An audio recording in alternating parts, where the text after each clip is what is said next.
ಬೆಂಗಳೂರಿನಿಂದ ಶಿವಮೊಗ್ಗಕ್ಕೆ ಹೊರಟಿದ್ದಾರೆ ರೆಬಲ್ ಈಶ್ವರಪ್ಪ. ನಾಳೆ ಶಿವಮೊಗ್ಗದಲ್ಲಿ ರಾಷ್ಟ್ರಭಕ್ತರ ಸಭೆ ಹೆಸರಲ್ಲಿ ಬಂಡಾಯದ ಬಾವುಟವನ್ನು ಹಾರಿಸೋ ಸಾಧ್ಯತೆಗಳು ಕಾಣಿಸ್ತಾ ಇದೆ. ಅವರ ಮಾತಿನ ಸಿಡಿಗುಂಡುಗಳನ್ನು ನೋಡ್ತಾ ಇದ್ರೆ ಬೆಂಗಳೂರಿನಲ್ಲಿದ್ದರು, ಸುದ್ದಿಗೋಷ್ಠಿ ನಡೆಸಿದ್ರು, ಈಗ ಮತ್ತೆ ಶಿವಮೊಗ್ಗಕ್ಕೆ ವಾಪಸ್ ಆಗ್ತಿದ್ದಾರೆ. ನಾಳೆ ಸಭೆ ಬಹಳ ಮಹತ್ವ ಪಡೆದುಕೊಂಡಿದೆ. ಪುತ್ರ ಕಾಂತೇಶನಿಗೆ MLC ಆಫರ್ ಕೊಟ್ಟಿದ್ರು ಕೂಡ ತೃಪ್ತರಾಗಿಲ್ಲ ಈಶ್ವರಪ್ಪ. ನಾಳೆ ಹಿತೈಷಿಗಳ ಆಪ್ತರ ಸಭೆಯಲ್ಲಿ ಬಿಜೆಪಿ ಬಂಡಾಯದ ಬಗ್ಗೆ ಫೈನಲ್ ಡಿಸಿಷನ್ ಆಗುತ್ತೆ. ಈಶ್ವರಪ್ಪ ಕರೆದಿರೋ ಸಭೆಗೆ ನಾನು ಹೋಗಲ್ಲ ಅಂತಿದ್ದಾರೆ ಶಾಸಕ ಚನ್ನಬಸಪ್ಪ ಅವ್ರನ್ನ ಗೆಲ್ಲಿಸೋಕೆ ಇದೇ ಈಶ್ವರಪ್ಪನವರು ಹಗಲಿರುಳು ಶ್ರಮಿಸ್ತಿದ್ರು. ಆದರೆ ಈಗ ಚನ್ನಬಸಪ್ಪನವರು ನಾನು ಹೋಗಲ್ಲ ಅಂತ ಹೇಳ್ತಿದ್ದಾರೆ. ಈಗ ಅವ್ರಿಗೆ ಯಾವ ರೀತಿ ಬೆಂಬಲ ಸಿಗುತ್ತೆ ನೋಡಬೇಕು.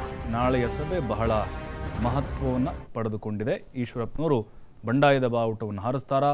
ಅವರ ಅಸಮಾಧಾನ ಶಮನ ಆಗುತ್ತಾ?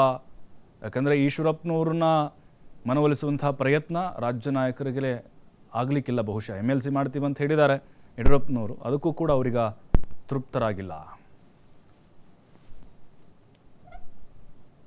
ಬಿಜೆಪಿ ಸಭೆಗೆ ನಾನು ಹೋಗ್ತೇನೆ.